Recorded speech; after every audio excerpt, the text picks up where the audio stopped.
ആലപ്പുഴ ഷാൻ വധക്കേസ് ജാമ്യത്തിലിറങ്ങിയ പ്രതികൾ ഒളിവിൽ. ഹൈക്കോടതി ജാമ്യം റദ്ദാക്കി. ജാമ്യക്കാർക്ക് നോട്ടീസ്.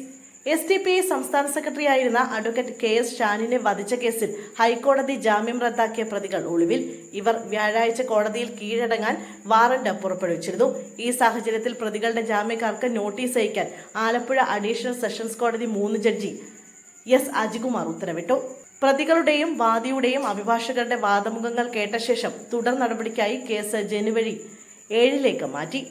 കുറ്റകൃത്യത്തിൽ നേരിട്ട് പങ്കാളികളായവരും കേസിലെ 2 മുതൽ 6 വരെയുള്ള പ്രതികളുമായ ആലപ്പുഴ കോമളപുരം അവലൂക്കുന്ന് തൈവളുവീട് വിഷ്ണു, പൊന്നാട് കുന്നുമേലിൽ സനന്ദ്, മാരാരിക്കുളം സൗത്ത് കടുവെട്ടിയിൽ വീട്ടിൽ അഭിനന്ദു, മണ്ണഞ്ചേരി കോമളപുരം ഒറ്റക്കണ്ടത്തിൽ അതുൽ, സൗത്ത് ആര്യാട് കിഴക്കേവിളിയത്ത് ധനീഷ് എന്നിവരുടെ ജാമ്യമാണ് ഹൈക്കോടതി റദ്ദാക്കിയത്. ഇവർ കോടതിയിൽ ഹാജരായിരുന്നില്ല. ഈ സാഹചര്യത്തിൽ കോടതി വീണ്ടും വാറന്റ് പുറപ്പെടുവിച്ചു. കേസിൽ 11 പേരാണ് പ്രതികളായിട്ടുള്ളത്. ഇതിൽ മണ്ണഞ്ചേരി സ്വദേശികളായ ശ്രീരാജ്, പ്രസാദ്, കൊക്കോതമംഗലം സ്വദേശി മുരുകേശൻ, പൊന്നാട് സ്വദേശി പ്രണവ് എന്നിവർ കോടതിയിൽ ഹാജരായി. അസുഖബാധിതനായതിനാൽ പ്രതികളായ കൊല്ലം ക്ലാപ്പന സ്വദേശി ശ്രീനാഥ്, കാട്ടൂർ സ്വദേശി രതീഷ് എന്നിവർ എത്തിയിരുന്നില്ല. കേസിൽ സ്പെഷ്യൽ പ്രോസിക്യൂട്ടർ PP ഹാരിസ് ഹാജരായി.